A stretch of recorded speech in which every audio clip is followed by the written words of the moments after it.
Hello and welcome. My name is Fake Fairy Tale and this is the fourth video in our Let's Build a Home series.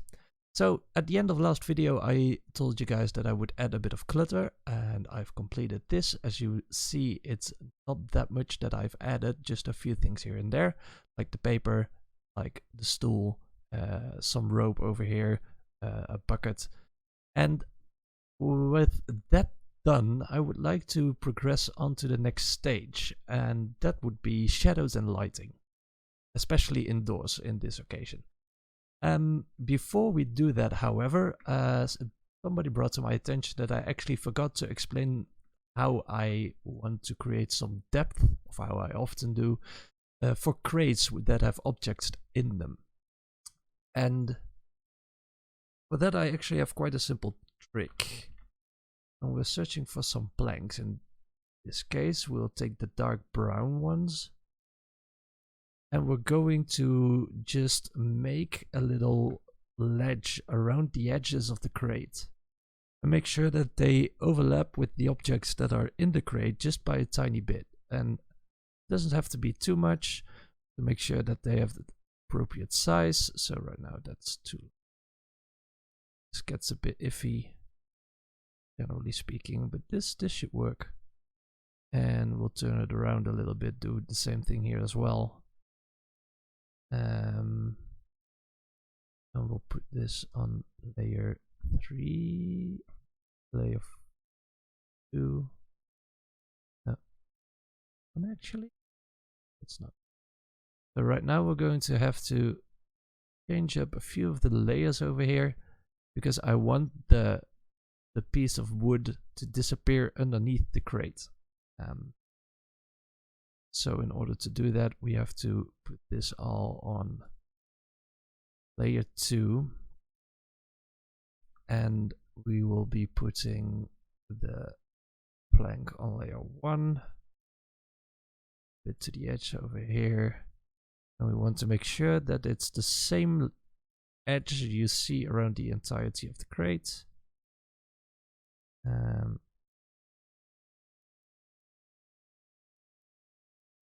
There we go. A bit more inwards. There we are. Okay, you can do this with a variety of the planks that are in the Forgotten Adventures assets. I just picked this one, doesn't necessarily have to be the best one. But right now we'll be able to put in some shadow paths at the edges, create some more depth, and it will give the idea that the bottles and that the sack are actually inside the crate instead of laying on top of it. Now, while saying this, I do realize that I'm going to have to alter some layers. Again, this has to be on 2. We'll just move it all the way to the back, as goes for these, because otherwise we wouldn't be able to put shadow paths along them, because the crate is on layer 1 itself and the planks are as well. And if I put a path on layer 1, it disappears underneath any objects. Objects have priority over paths when it comes to layering them on top of each other. So with that done, I think we are ready. There we go. So first of all, I want to add in some lights, and I often use this one over here. I believe this is the built-in light in DungeonDraft itself. I have a wide variety of different lights. I will add the asset packs that they come from in the description. They are not only Forgotten Adventures, also Krager's Shadows and Lights, and some AOA FX lighting, highlighting as well, like these little strips.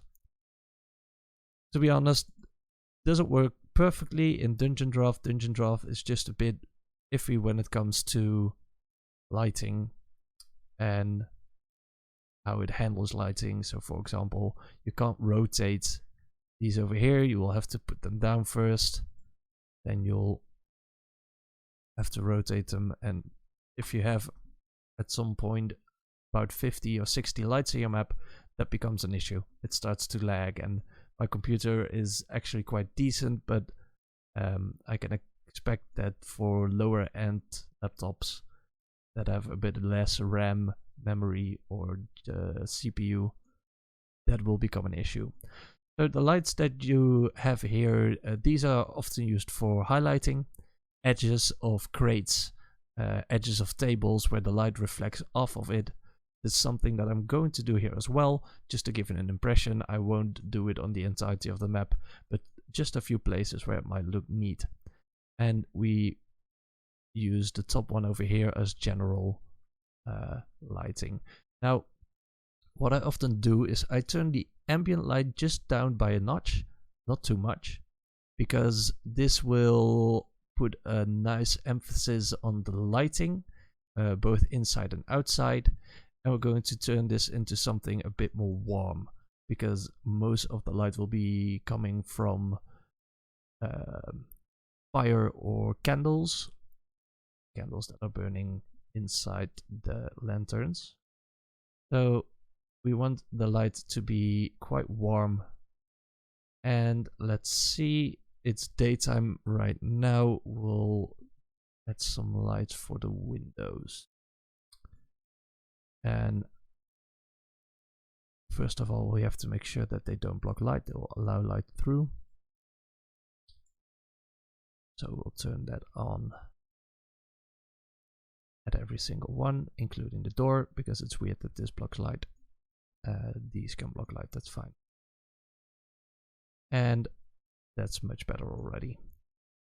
So for the light from outside, I would like to use something that's a bit more white, because that's direct sunlight. And we'll just put some lights at the windows. And as you already see, select it for a moment, you see that the area around the windows becomes a bit more bright. The areas in the center are a bit darker. We can put some emphasis on that later on with some shadows in the middle, but that's entirely optional. And now we have some proper natural light flowing in. We have two lanterns here as well, and well, the fireplace is on by a bit, so we'll add a smaller light, and I'd prefer to make these a bit more red, as if they're just little cinders glowing in there. And we'll go for red, take a softer light, and I think in fact we're going to do this one even a bit smaller. There you have it. And now you see that there's a little glow around the fireplace, and it's these little details that can really make a map look really alive and cool and interesting. We're going to first put in some shadows, and then I'll start up with highlighting. And I already see a few places for highlighting, for example the crate over here, the table edge over here, because there's a lamp right on top of it. And that will look really neat in the end, but we'll first put in some shadow paths. And for that, you see I have a wide variety. I don't really use all of them. I generally use the 25 or the 50. There we go. Yes, the 50. And what the number basically means is the opacity of the shadow. And if you have a shadow path 100, that means that it's like not opaque at all. You can't see through it. It's very dark. And if you have it at 25, as you see here, they're much lighter, so they're very see-through. Now, the first thing I always do is the stairs and the inner walls themselves. And let's start with the walls in this example. And we're going to use a shadow path medium, and I like to use a 50. I'm just gonna see how this looks for a moment. So gonna put it on layer 4, and I already see this is a bit too big. I don't want that, so I'm going to put it on, well, maybe 0.5. And I want the transition out to be a fade, because we'll be throwing light from top to bottom. And I want them to fade out at the moment they hit the window, because at the window there's more light coming in, the shadows will disappear naturally, and that's something we want to put an emphasis on. So we're going to have to go to layer 7 because there are some objects. This is a perfect example. If I put it on layer 4, and you see that these objects are also on layer 4, the shadow will duck underneath the newspaper and the candles, and that just looks very weird because now the table has a shadow on it that is also supposed to be on the candles and the paper. So we have to put it on layer 7 above walls, and this makes placing down the actual shadow a bit more tricky because, as you will see, it goes on top of the walls. So we have to make sure that we follow the dark line over here, and we have to be a bit careful with these little outcroppings over here, because if you just draw a straight line, you'll see that the edge of the outcropping has a dark edge on it, and that's not something we want. So we can just change that up a little bit and make sure that it's as far away from the edge as possible. And another small issue is, and that's something that's just part of DungeonDraft, unfortunately, the shadows. If you make large shadows and you want to have sharp corners in them, they start to fold over each other and you get this weird artifacting, and it just looks really bad. So we'll have to do some concessions. I believe there's just a little bit space in there, but nobody's going to notice that anyway. I also see that I made stick over there. Perfect. So on this side, however, we won't encounter the same issues because these are on layer 2, which is perfectly fine, and that means that we don't have to put the shadow path on layer 7, but we'll put it on layer 4. And now we'll change the transition in, fade transition out to 0, and we'll fade it in from the side over here. And here I want to again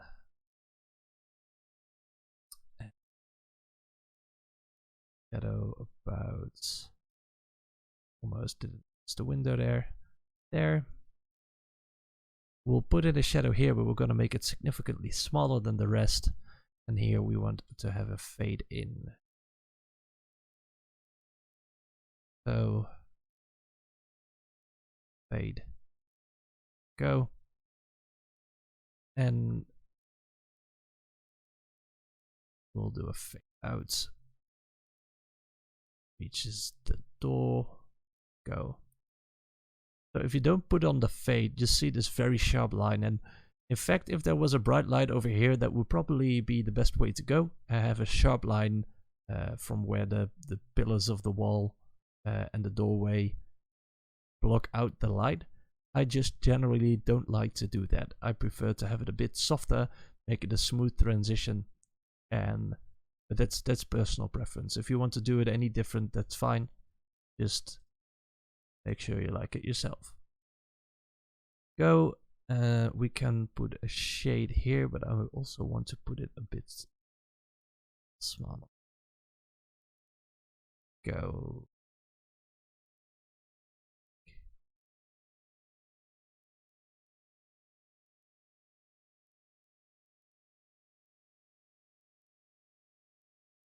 One, put back up to 0.5. So you already see that, and especially if you compare it to the other rooms, this looks more natural. The corners of the room are darker, and we're going to make some adjustments still. I don't really like this corner right here. It's still too dark in my opinion, so we're going to do some alterations over here. But you already see that the walls really pull away from the floor, and in the kitchen that's a bit less of an issue because the kitchen floor has a distinctly different pattern and color, but in the living room and in the hallway this really helps, and it will allow you to have the same color walls and floors without it all blending together. It also gives the natural lighting inside houses where you often see that corners are just a tad darker than the rest of the room, and most of the light will coalesce in the center of the room. So this is already quite nice. I'm going to rework this path over here, and I will make it a fade both. Put it on 4, and we'll stop it just before the edge of the wall. So now, right now, this corner is a bit less dark than it was, a bit brighter. Right here, that's actually quite fine. The only thing I don't want I want the light and the shadow to grow a bit in size as it progresses further into the corner. So right now this is a bit brighter and this starts to get a bit darker. You can do that by angling shadows a bit diagonally, like so, and this one will grow as well. And it's these little things that can really help make lighting look so much more natural. Here we're going to make this little corner over there very dark. I might actually redo this. I think the 0.5 is just a bit too large for this, so the 0.4 is better. Transition in will become 0. There we go. And we'll play around with this a little bit. Stop.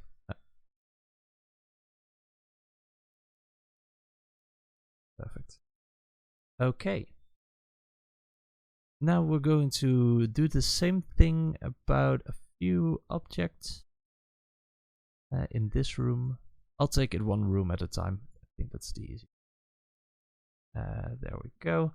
And these shadows are going to be significantly smaller, like 0.15 great way. And we're going to fade them in on both sides. And come to layer 1. And we'll draw a line along the edges of furniture, like so, to pull them away from the floor as well. Just like we did with the walls, like here in the corner, we want to make this very, very dark, because not much light would go in there. So this little gap over here. Perfect. Go. And right now we have a very thin shadow path, and I want to trail along these walls that are very, very bright due to the light, and the door as well. And we'll add in a little shadow, because some shadow will be cast in these places, but it's just very minor. And placing a very thin shadow will do exactly what we want it to do. Like here, we want to do this as well. Go. And I think we got everything then. Yeah, we do. We'll put it back on layer 1, and now we'll trail along the sides of this cupboard. We'll right click here and over here. And for the chair, we'll actually have a different shadow later on.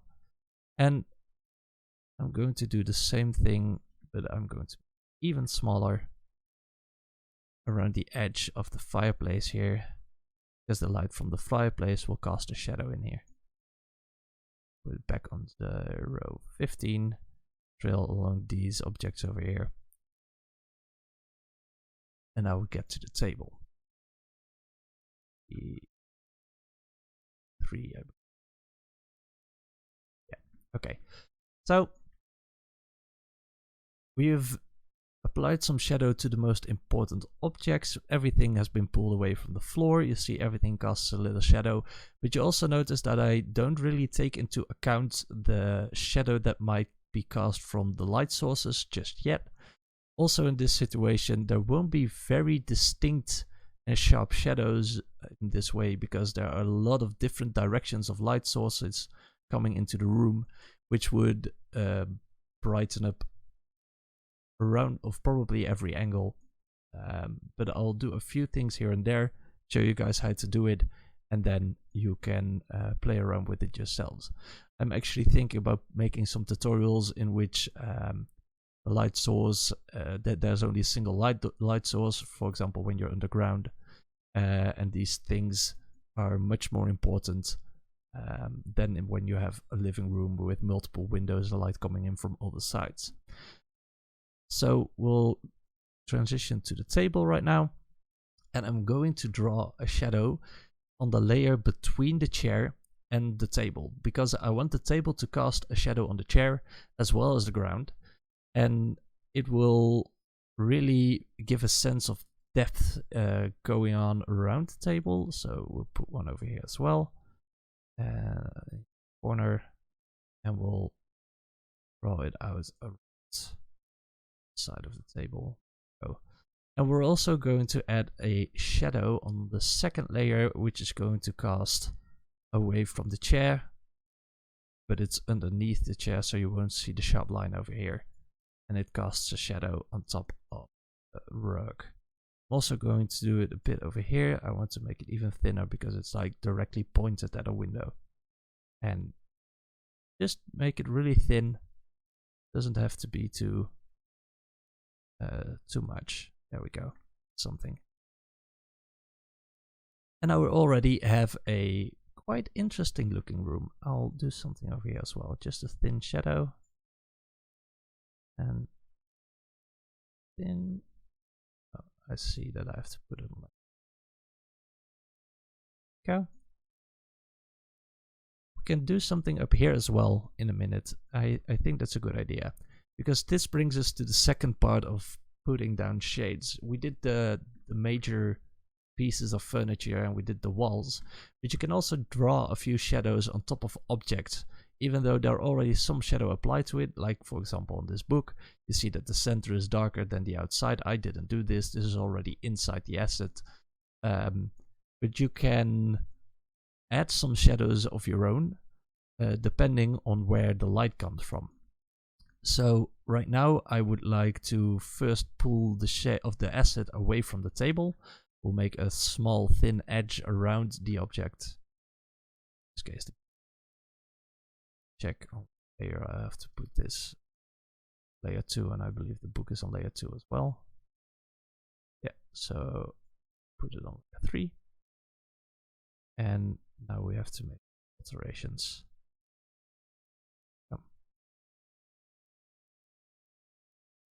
Grabs the light source, that's annoying. Put that on layer 3, and we take the cup, we put it also on layer 3, and put back the light in. And now we can take shadow path on layer number 3. And I'll draw it a bit underneath the book, create a very minor edge around here, there, and here we'll do it a bit bigger. You see it also casts a shadow on top of the chair. And I want to do the same thing for the table here actually. Let me check if this, so put it on layer 2, draw it around the edge. And I want to draw a bit on the chair as well.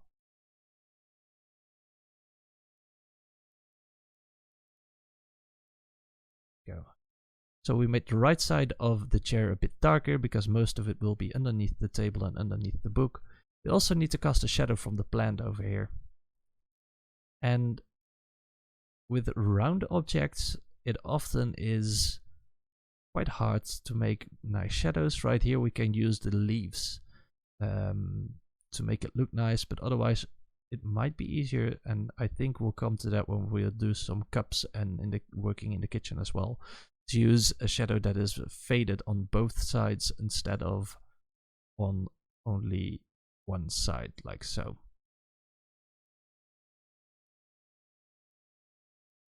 Bit more shadow, there we go, that's all right. And also for the cup, I think we're going to put the cup on layer 4. because I wanted to cast a shadow on top of the book. And this is where layering is very important, and this is also going to really help you create a sense of depth in a map, because objects casting shadows on top of each other is something that indicates that one object is larger than the other, and that's exactly what you want to go for. So I'm not sure if I actually like that much, so right now we'll take a double one, and there we go. It doesn't have to be too big, just a little bit, that's fine. And we'll draw a shadow on a few leaves as well. We want the right and the bottom side to be a bit brighter than the rest. We'll take a very opaque shadow, like so. Maybe even around another layer. Yeah. No, I actually like this. And that gives us already quite a nice corner to work with. Now, I often get a bit enthusiastic and try to finish up an entire section in one go. So I'm just going to, you know, roll with it again. And I see that there's no shadow being cast around the edge of the table. So that's something I still want to put down there, and I don't want the plant to be involved. But I want just a bit of a shadow. Go. And I'm actually considering to... no, not for now. We could do this this plant, redo it, and put it on layer 7 to have the leaves fall into the window, which would look quite cool. But that's a bit much work to do in one video right now, and I would like to progress to the rest. It's something I'll address at a later stage anyway. Maybe I'll show you guys how I do it over here by putting down a plant and put it straight away. Make sure that I don't forget. Plants. Fuzzy. And see. Go.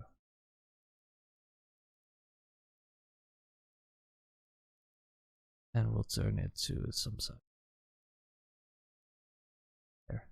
It's okay. Alright. This video has gone on long enough. I would like to wrap it up here. To give you an overview, this room is getting somewhere. We're still going to add in some shades around the plates, around the candles, maybe add a few around the fireplace and on the cabinet here as well. I also noticed that this is not underneath shadow. There we go. And as goes for paper, put that on layer 3. And we'll be working through the map room by room. This is also the stage that just takes the longest. I spend a lot of time putting down shadows, and it requires some patience, but it will make your map look so much better. So this was the first room, and in the next video we'll finish it up and we'll progress to the following room. So if you liked the video, please hit the like, favorite or subscribe button. It helps me tremendously get my video to the top of the list. And I hope to see you again in the next video.